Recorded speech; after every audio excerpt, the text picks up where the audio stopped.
తాకట్టులో ఉన్న బంగారాన్ని విడిపించి ఆ రోజు ఆన్లైన్ ధరకే కొంటుంది కొమ్మూరి గోల్డ్. నమస్తే, వెల్కమ్ టు సుమన్ టీవీ. నేను పద్మిని. ప్రస్తుతంతో పాటు ప్రముఖ పంచాంగకర్త, వాస్తు జ్యోతిష పండితులు, హస్త సాముద్రికా నిపుణులు మేడికొండూరు విశ్వనాథ్ ప్రసాద్ గారు మనతో పాటు ఉన్నారు. మాట్లాడదాం. నమస్కారం అండి. ఓం మాతా పితృగురుభ్యో నమః. నమస్కారం సార్, సోషల్ మీడియా ఇంత వాస్ట్గా పెరిగిపోయిన తర్వాత వాళ్ళ ప్రాక్టీస్ రీత్యా వాళ్ళకున్న ఒపీనియన్స్ని డెఫినెట్గా బహిర్గతం చేస్తూ ఉన్నారు. కొన్ని ఆమోదయోగ్యంగా ఉంటాయి, కొన్ని నిజాలు తెలియకుండా ఎలా మాట్లాడేస్తున్నారు అని చెప్పి ఆశ్చర్యపోయే పరిస్థితులు కూడా ఉంటాయి. ఇప్పుడు ఇదంతా ఎందుకు మాట్లాడుతున్నాను అని అంటే యక్షిణీ శక్తి. యక్షిణి గురించి రకరకాలుగా మాట్లాడుతూ ఉంటారు, రకరకాలుగా నెగటివ్గా పోర్ట్రే చేస్తూ ఉంటారు. మరి కుబేరుడు యక్షుడే కదా, మనం డెఫినెట్గా ఉత్తరానికి ఆయన ఆధిపత్యం ఉంది, ఖచ్చితంగా ఆయన్ని కొలుస్తూ ఉంటాము. మంత్రపుష్పం చదివినప్పుడు కుబేరుడిని ఆయన గురించి కూడా మన మంత్రంలో ఉంటుంది. మరి ఎట్లా యక్షిని స్త్రీ జాతికి సంబంధించి మాత్రం నెగటివ్గా పోర్ట్రే చేస్తూ ఉంటారు. మీరు కూడా మన వీడియోస్లో 2-3 సందర్భాల్లో యక్షిణి మంత్రాన్ని మీరు చెప్పటం జరిగింది. సో మీ ప్రాక్టీస్లో అసలు యక్షిణి ఆరాధన ఎటువంటి ఆరాధనగా మీరు పరిగణిస్తారు? ఎంత పాజిటివ్గా చూస్తూ ఉంటారు? అసలు నిజాలు ఏమిటి? అసలు యక్షిణి అంటే భయపడాల్సిన అవసరం ఉందా? What is your analysis sir? తప్పకుండా అండి. సహజంగా మన దాంట్లో ఈ దేవతలకు సంబంధించి వీటన్నిటిని మనం ఈ పురాణ కథలు వీటన్నిటిని తీసుకుంటున్నప్పుడు యక్ష, కిన్నెర, కింపురుషాదులు అనే ఒక ప్రత్యేకమైన పదజాలాన్ని వింటూ ఉంటాం.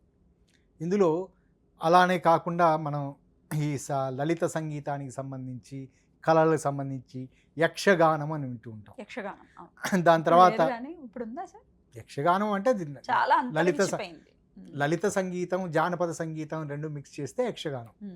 పురాణాలకు సంబంధించిన విషయాలని వివరించటం, జానపద సంగీతంలో ఇట్లా వివరించడం, దాన్ని యక్షగానం అని చెప్తూ ఉంటారు. అంటే అదొక డివైన్ మ్యూజిక్ అనేది.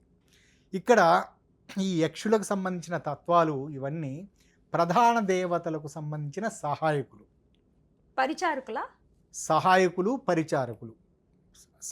వారికి సంబంధించి వినోదం కల్పించడానికి వాటన్నిటికి సంబంధించి వాయిద్యకారులు ఇటువంటివన్నీ ఉంటారు కదా, వారికి ఆ విధంగా చేసేవారు, సంగీత వాయిద్యాలను చేసేవారు, లేదా మరే రకమైన సౌలభ్యతలు ప్రధాన దేవతలకు ఇచ్చేవారు. పురాణాల కథనం ప్రకారం వీటన్నిటి మనం తెలుసుకున్నప్పుడు దేవేంద్రుని ఆస్థానంలో నర్తకీమణులు, నర్తకులు, వీరు కూడా యక్షిణీ తత్వాల వారే.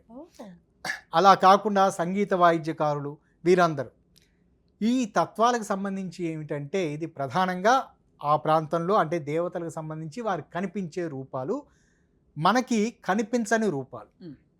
ఈ కనిపించని రూపాలు ఇటువంటి తత్వం ఏమిటంటే ప్రత్యేకంగా కనిపించని తత్వం వీరు మన ఎన్విరాన్మెంట్లో, మన చుట్టుపక్కలగా మనం గాలిలో ఇప్పుడు ఉదాహరణకి ఈ సెల్ ఫోన్కి సంబంధించిన వైబ్రేషన్స్, ఈ బ్యాండ్ విడ్త్స్ ఇవన్నీ ఉన్నాయి కదా, ఇవన్నీ మన కంటికి కనిపించవు కానీ అవి పనిచేస్తూ ఉంటాయి.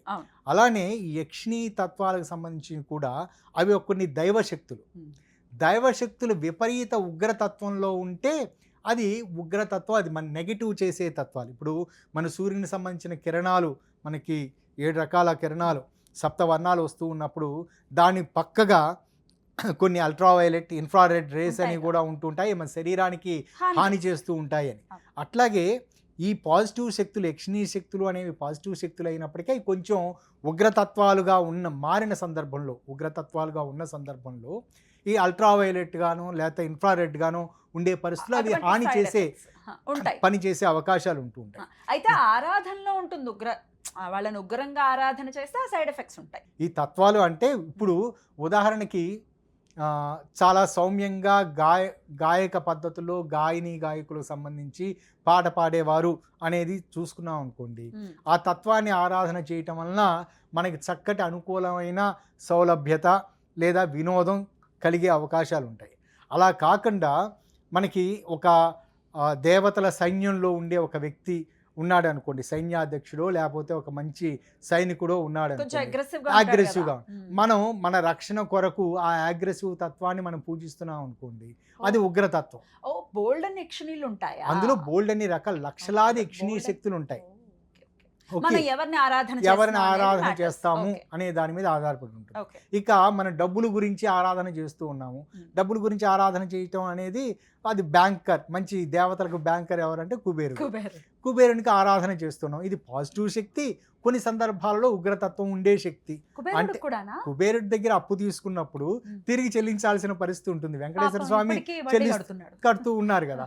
కాబట్టి అప్పు తిరిగి చెల్లించే పరిస్థితుల్లో ఆయన ఉగ్ర Right. శక్తి, అప్పు ఇచ్చే సమయంలో Positive. ఆయన చాలా సాత్విక శక్తి. Mm. కాబట్టి ఇటువంటి రకాల శక్తులు ఉంటాయి. Mm. దీంట్లో ప్రచారంలో వీటికి సంబంధించిన ఏమిటంటే ఈ తత్వాలు, ఈ యక్షిణి తత్వాలకు వీటన్నిటికి సంబంధించి కొంతమంది పిశాచిలు అనే పదం ఉపయోగిస్తూ ఉంటారు. ఇక్కడ ఎక్కువ మంది ఇది పిశాచ అనే తత్వాన్ని గురించి అనేస్తూ అనేస్తూ ఉంటారు. ఉంటారు. అంటే పిశాచి.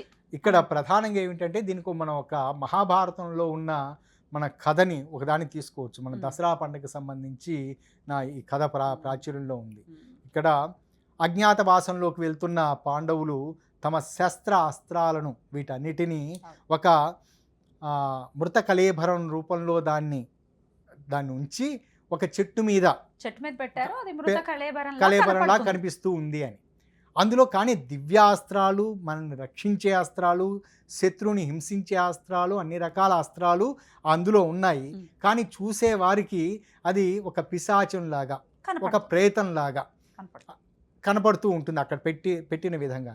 అదేవిధంగా వీటిని పోర్ట్రేట్ చేసే విధానం ఎట్లాగా అంటే చాలామంది అది చాలా దివ్య శక్తులు, దివ్యమైన శక్తులు, దివ్యమైన అస్త్రాలు, చాలా ఫలితాలను ఇచ్చే శక్తులు అవి ఉన్నాయి. కాబట్టి వాటన్నిటినీ ఎవరు పడితే వారు ఉపయోగించకుండా ఉండటం కొరకు దాన్ని పోర్ట్రేట్ అందులో అలానే జరిగింది. మహాభారతంలో చూసేవారికి చెట్టు మీద అది ఒక పెద్ద శవంలాగా కనపడుతూ ఉంది. మరలా అందుచేత వారు దాని దగ్గరికి ఎవరు వెళ్ళేవారు కాదు. చిట్ట చివరికి అజ్ఞాతవాసం ముగించుకొచ్చిన తర్వాత పాండవులు దాన్ని దించి వారు ఎవరి శస్త్ర అస్త్రాలను వారు తీసుకున్నారు. కాబట్టి రక్షించుకోవటానికి, ఆ శస్త్ర అస్త్రాలను రక్షించుకోవటానికి దాన్ని ఆ విధంగా పోర్ట్రేట్ చేయటం అనేది జరిగింది.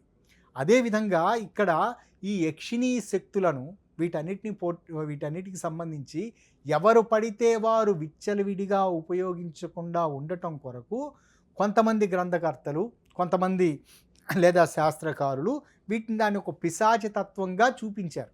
అందులో కొన్ని మంత్రాలలో కూడా పిశాచే అనే పదం ఉపయోగించే అర్థం పద ప్రయోగం అనేది ఉంటుంది. దాని అర్థం పిశాచం దగ్గరికి రావాలని కాదు, అదొక బీజాక్షరాల సంపుటీకరణ. దానికి వేరే అర్థం వస్తుంది. అది మంత్రశాస్త్రం తెలిసిన వ్యక్తులు మాత్రమే దాన్ని అర్థం చేసుకుంటారు. ఇలా అవుతుంది. ఓకే, ఇందులో వీటన్నిటికి సంబంధించి చూసుకుంటున్నప్పుడు యక్షిణీ తత్వాలకు సంబంధించి మనం కొలిచే యక్షిణీ శక్తి, ఇది దేవతలకు సహాయకులుగా. మన ఈ మధ్య ఒక ఎపిసోడ్లో చెప్పినట్లుగా కపర్ధి అనే ఒక తత్వం, మాలవిక అనే ఒక అమ్మవారికి సంబంధించిన తత్వం, ఈ రెండు తత్వాలకు సంబంధించి ఒకరినొకరు ఇష్టపడుతూ ఉన్నారు. ఇష్టపడే తత్వాన్ని మనం కలపడం కొరకు మాలవిక పాంచరాత్రం అనే ఒక పద్ధతిని పార్వతీ అమ్మవారు ప్రవేశపెట్టారు అని. ఇది కూడా యక్షిణీ తత్వానికి సంబంధించింది. ఇది స్త్రీ పురుషుల మధ్య ఆకర్షణ పెరగటానికి, లేదా భార్యాభర్తల మధ్య ఆకర్షణ పెరగటానికి ఈ తత్వం ఉపయోగపడుతుంది. కానీ బయట ప్రాచుర్యంలో ఉన్నది ఏమిటంటే ఈ శక్తులు వీటన్నిటిని ఉపాసించటం ఇది కేవలం స్త్రీ వశీకరణం లేదా పురుష వశీకరణం కొరకు మాత్రమే చేస్తున్నారు అనే భావన అది చాలా ఉంది. కానీ స్త్రీ వశీకరణ, పురుష వశీకరణాలకు సంబంధించి ఇటువంటి పూజలు లేదా అటువంటి మహాశక్తులు వాటన్నిటినీ ఉపయోగించాల్సినంత అవసరం లేదు. First point. రెండో పాయింట్ ఏమిటంటే వీటి సాధన అంత సులభం కాదు. బహుశా వేరే ఇష్టం లేని వ్యక్తిని తనకు అనుకూలంగా మలచుకోవటం కొరకు ఒక సాధన చేయాలి అంటే ఎంతో కష్టపడాలి. దాని బదులు ఆ వ్యక్తి చుట్టూ తిరగటం చాలా ఉత్తమం. దీనికి చాలా ఈ యక్షిణీ శక్తులు ఇటువంటి అంటే చాలా కష్టమైన, ఇంకొక వ్యక్తిని వశీకరణ చేసుకోవటం అంటే మానసికంగా వారికి ఇదంతా చేసుకోవటం అంటే చాలా కష్టతరమైన విషయం. అది దాని సింపుల్ గా నేను వినేస్తూ ఉన్నాను సార్, వీడియోస్ లో చూస్తూ ఉన్నాము. యక్షిణి సాధన చేసేస్తే ఇంకే ఉంది, ఎవరు పడితే వాళ్ళు వచ్చి సంసారాలు చేసేస్తారు, పిల్లల్ని కనేస్తారు, వంటలు చేసేస్తారు, ఇట్లా చాలా అసలు ఎట్లా అంటే చాలా లోగా వెళ్ళి మాట్లాడారా అనిపించింది. ఇది బహుశా ఇది ప్రచారంలో ఆ విధంగా ఉన్నదేమో. అవగాహన యక్షిణీ రాహిత్యం. శక్తులు ఇవన్నీ ఏమిటంటే ఇది మనకి సంబంధించి ఒక ప్రత్యేకమైన ఫలానా మనకి ఈశ్వరుడు ఉన్నాడు, ఈశ్వరునికి ఒక రూపం, ఒక లింగాకారం, లేకపోతే ఈ విధంగా ఉంటుంది, విష్ణుమూర్తికి ఈ విధంగా. కానీ యక్షిణీ శక్తులకు అవి బోల్డన్ని ఉన్నాయి, కానీ వాటికి సంబంధించి ప్రత్యేకమైన రూపంగా ఏ చిత్రకారుడు చిత్రీకరించలేదు. కొంతమంది శిల్పకారులు చేశారు, కానీ మనకు ప్రత్యేకంగా తెలియదు వాటి గురించి. అవి అశరీర శక్తులు, ఇవి మన గాల్లో ముందు వివరించినట్లుగా ఉంటూ ఉంటాయి. ఇందులో పాజిటివ్ శక్తులు ఏమిటంటే ఎదుటివారు ఈ పాజిటివ్ శక్తులన్నీ ఎలా ఉంటాయంటే పాజిటివ్గానే ఆలోచిస్తూ ఉంటాయి. నన్ను ఎవరు కోరుకుంటారా, వారికి వచ్చి నేను ఎప్పుడు సహాయం చేయాలా అని కోరుకుంటూ ఉంటాయి. వారు పారవశ్యతకు లోనైతే అవి తాముకు జరిగినట్లుగా భావించి అవి సంతోషపడతాయి. కాబట్టి ఈ యక్షిణీ శక్తుల్లో ఉన్న ప్రత్యేకమైన సౌలభ్యత ముందు వివరించినట్లుగా ఇందులో మనం కొలిచే శక్తి అది సాత్విక శక్తి, ఉగ్రశక్తి అనే దాని మీద అది సైడ్ ఎఫెక్ట్స్ ఉన్నదా లేనిదా అనేది అర్థమవుతూ ఉంటుంది. మనకు సాత్విక శక్తిని కొలుస్తున్నాం అనుకోండి, వాటికి సంబంధించి సైడ్ ఎఫెక్ట్స్ ఏమి ఉండే అవకాశం ఉండదు. కర్ణపిశాచి కూడా యక్షిణికి సంబంధించిందేనా? కర్ణపిశాచిని అనేది ఒక ప్రత్యేకమైన తంత్ర పద్ధతి.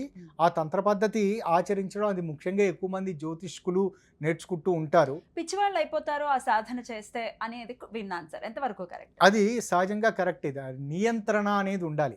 కేవలం గురువు యొక్క మార్గదర్శకత్వంలో చేసిన వారికి ఎటువంటి ఇబ్బందులు ఉండవు.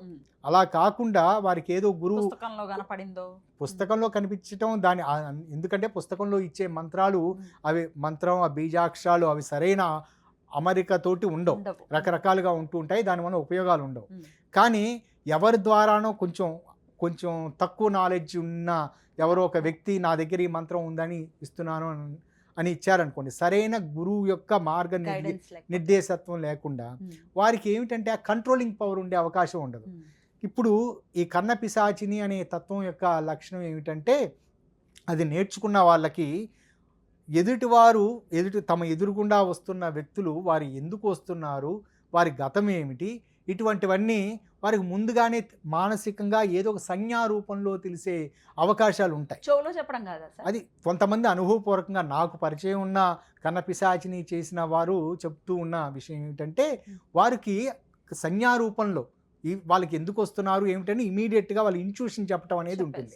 కానీ ఇందులో ఏమిటంటే ప్రతి ఒక్కరి గురించి చెప్పే పరిస్థితి ఉందనుకోండి, మన ఎదురుగా ఒక 4-5 వచ్చారు, ఒక వ్యక్తి గురించి ఒకటి ఈ విధంగా ఉందనుకోండి, అప్పుడు సరైన క్రమశిక్షణాయుత జీవన విధానం లేని వ్యక్తులు లేదా వారికి సరైన అవగాహన లేకుండా అంటే కంట్రోలింగ్ పవర్ లేని వ్యక్తులు ఉన్నారనుకోండి, ఒకరి గురించి తెలిసిన విషయం మరొకరికి అప్లై చేస్తూ ఉండటం, వారి ద్వారా ఇబ్బందులు ఎదుర్కోవటం, కన్ఫ్యూజ్ కావటం అనేది ఉంటుంది. ఈ విధంగా కన్ఫ్యూజ్ అయ్యే మానసిక స్థితికి ఏర్పడిన తర్వాత సహజంగా మానసికపరమైన ఇదంతా వస్తూ ఉంటుంది. ఇక్కడ సహజంగా కర్ణపిశాచిని చేసే వ్యక్తులు లేకపోతే కర్ణమాతంగి అనే ఒక విద్య ఉంది, ఇటువంటి యక్షిణి చేసే వ్యక్తులు వీరు ప్రత్యేకంగా మనకి ఏదో ఒక ప్రత్యేకమైన దుస్తులు ధరించి ప్రత్యేకంగా ఎక్కడో ఉంటారు, తిరుగుతూ ఉంటారు, లేదా మంత్రగాళ్ళలా ఉంటారు అని అనుకోవటం చాలా పొరపాటు. మనకు చాలా కామన్గా ఉంటారు. నాకు పరిచయం ఉన్న నా అనుభవంలో నేను చూసిన వాళ్ళలో దాదాపు వీళ్ళందరూ వాళ్ళు చెప్పేదాకా కనెక్ట్ అయ్యేదాకా వాళ్ళు నార్మల్గానే మంచి ప్యాంటు షర్ట్ వేసుకుంటారు, టక్ చేసుకుంటారు, వాళ్ళ ఆఫీసులకు వెళ్ళొస్తూ ఉంటారు, అంతా చక్కగా నార్మల్గానే ఉంటారు. అయితే కర్ణపిశాచి సాధన చేసిన వాళ్ళకి ఫ్యూచర్ ని కూడా తెలిసే పరిస్థితి ఉంటుందా? సహజంగా భవిష్యత్తుని అంచనా వేయటం అనేది సాధ్యమయ్యే విషయం కాదు, అన్లెస్ వారికి జ్యోతిష్యంలో ప్రవేశం ఉండటం లేదా మరొక రకమైన అంటే దైవ బలం ఉండటం ఇది ఉంటుంది. కానీ జరుగుతున్న విషయాలను మనం వార్తా పేపర్ ఛానల్ లాగా వార్తా పేపరు లేదా వార్తా ఛానల్ చెప్పినట్లు చెప్పే తత్వం అది మనకి ఫ్యూచర్ ప్రొడిక్షన్స్కి అది పనిచేసే అవకాశం ఉండదు. దానికి ప్రత్యేకమైన పూజా విధానాలు ఉంటూ ఉంటాయి. ఇందులో ముందు వివరించినట్లుగా యక్షిణీ సాధనలు చేసేవారు కానీ లేదా మిగతా కర్ణపిశాచిని కానీ కర్ణమాతంగి కానీ మరేక సాధన చేసేవారు కానీ వారు ప్రత్యేకంగా డిఫరెంట్గా ఉంటారు. వారు ఇట్లా ఉండదు. వారి గురు సాధన చేసిన వారు నేను చాలామంది నా పరిచయస్తులను చూశాను, వారు చెప్పేదాకా వారు నార్మల్గానే ఉంటుంటారు. ఏదో సందర్భంలో మా మధ్య డిస్కషన్ జరుగుతూ ఉన్నప్పుడు వారు చేసేదాకా వారికమ్మ ఇన్ని విద్యలు వచ్చా ఉమ్. అనేది ఉంటుంది. రకరకాల విద్యలు అవన్నీ నేర్చుకున్న వాళ్ళు ఉన్నారు, కానీ వాళ్ళు బహిర్గత పరుచుకోరు. ఇప్పుడు గృహస్థులు కూడా మరి యక్షిణి సాధన చేసుకోవచ్చా? ఇప్పుడు సహాయపడడానికి సిద్ధంగా ఉంటాయి యక్షిణి శక్తులు, సాత్వికంగా చేసుకునే పద్ధతి ఉంది, చేయొచ్చు అని అంటున్నారు కదా, మరి గృహస్థులు చేసుకోవచ్చా? గృహస్థులు కూడా చేసుకోవచ్చు, కానీ వారు ఆచరించే విధానం ముందుగా చాలా విషయాల్లో చెప్పినట్లుగా వటయక్షిణి అనే తత్వం అందరికీ ఉపయోగపడుతుంది. దానికి అది బాగా ఉపయోగపడుతుంది, అందరూ చేసుకోవచ్చు గృహస్థులు. ఇది రెండవది. అంటే గృహస్థులు అంటే సంసారిక జీవితంలో ఉన్నవారికి, భార్యాభర్తల మధ్య సఖ్యత కొరకు వటయక్షిణి ఉపయోగపడుతుంది. ఇట్లా పర్వర్ట్గా ఉంది వాళ్ళ మెంటాలిటీ అనుకుందాము, ఎవరినో అట్రాక్ట్ చేసేయటం కోసం చెయ్యాలి, పరస్త్రీ సాంగత్యం కోరుకునే వాళ్ళు యక్షిణి చేయటం వలన సాధ్యపడే పరిస్థితి ఉంటుందా సార్? యక్షిణి అనుగ్రహిస్తుందా? అసలు సాధ్యపడదు. పడదు. అది ఆ విధంగా అది బహుశా చాలా నిష్ణాతులైన గురువులు ఎవరన్నా చెబితే తప్ప నిష్ణాతులైన గురువులు దొరికే అవకాశం ఉండదు ఇటువంటి ఆలోచనలు ఉన్నప్పుడు. ఇదేంటి ఎవరో కావాలి, పరస్త్రీగో పరపురుష దాని గురించి కావాలంటే వాళ్ళు ఎవరు అంత సాధన చేసిన వారు ఇంత చిన్న చిన్న విషయాలకి చెప్పరు. అదంతా చేసేది ఏమిటంటే ఒకరి మంచి చేయటం కొరకు, కానీ ఒకరికి మంచి చేయాలనే ఉద్దేశంతో మరొకరి చెడు చేయటం కాదు. కాబట్టి గురువులు దొరకరు. పుస్తక పరిజ్ఞానంతో చేసేవి ఖచ్చితంగా నెగటివ్ ఫలితాలను ఇస్తాయి. కాబట్టి యక్షిణీ శక్తులు ఇది కేవలం భార్యాభర్తల మధ్య సఖ్యతా లోపాలు తొలగిపోవటానికి, లేదా మరే ఇతర ఇబ్బందులు ఉంటే తొలగిపోవటానికి ఇవి ఉపయోగపడతాయి. కానీ వీటన్నిటికీ చేయటానికి ఏమాత్రం అనుకూలం కాదు. ఆకస్మిక ధనలాభం రావటానికో లేకపోతే ఇటువంటి వాటికి అది పనిచేసే అవకాశం ఉండదు. దాని తర్వాత కన్నపిశాచిని లాంటి స్థితులు ప్రస్తుతం అవసరం లేదు. ప్రస్తుతం ఉన్న సమాజంలో కన్నపిశాచిని గురించి తెలుసుకోవాల్సిన అవసరం లేదు. మనకి టీవీలు ఉన్నాయి, ఎక్కడ ఏం జరుగుతుందో మనకి వెంటనే అన్నీ తెలుస్తూ ఉన్నాయి. కాబట్టి భవిష్యత్తును అంచనా వేయడానికి అది కుదరదు. మనసులో ఉన్నది తెలుసుకోవాలన్న క్యూరియాసిటీ ఉంటుంది. అది దానికి కొంచెం ప్రాక్టీస్ చాలు. దానికి ప్రత్యేకంగా వారికి ఏదో సాధన చేయాల్సిన అవసరం లేదు. సైకాలజీని పరిపూర్ణంగా నేర్చుకుంటూ ఒక వ్యక్తిని కనీసం ఒక 2-3 రోజుల పాటు పరిపూర్ణంగా గమనిస్తూ ఇతను ఎప్పుడు ఏ విధంగా ప్రవర్తిస్తూ ఉంటాడని అర్థం చేసుకునే మానసిక స్థితి ఉంటే చాలు. కానీ ఇటువంటి విద్యలకు నేర్చుకుని ఎటువారి మనసులో ఉంది తెలుసుకునే ఉపయోగం ఏమిటి? ఉపయోగం పిచ్చెక్కుతుంది తెలుసుకుంటే. తెలుసుకోవాల్సిన అవసరం లేదు కదా, అందుకనే నేచర్ పెట్టలేదు. సో దానికి అతీతంగా వెళ్ళాల్సిన అవసరం లేదు సార్. అయితే ఇట్లా యక్షిణి గురించి ఇట్లా రాంగ్గా పోర్ట్రే చేస్తూ వీడియోస్ వచ్చినప్పుడు చాలా ఆశ్చర్యం అనిపిస్తుంది. అరే దాని గురించి తెలుసుకుని కదా మాట్లాడాలి అని. తాంత్రిక్ ప్రాక్టీస్ యక్షిణి ఏమిటి? ఇప్పుడు దేవీ దేవతలు మనకు ఉన్నటువంటి అమ్మవారిని తాంత్రిక్ ప్రాక్టీస్ చేస్తే అవి కూడా సైడ్ ఎఫెక్ట్స్ ఇస్తాయి. అంత మాత్రం చేత ఆ దేవతలు పిశాచులని చెప్పడానికి వీలు లేదు కదా. So end of the day how you understand అనేది మ్యాటర్స్. రైట్ సార్, ఇంకేమైనా ఉందా చెప్పేది యక్షిణికి సంబంధించి? అంతేనండి. రైట్ సార్, చాలా అద్భుతంగా వివరించారు సార్. కృతజ్ఞతలు. నమస్కారం.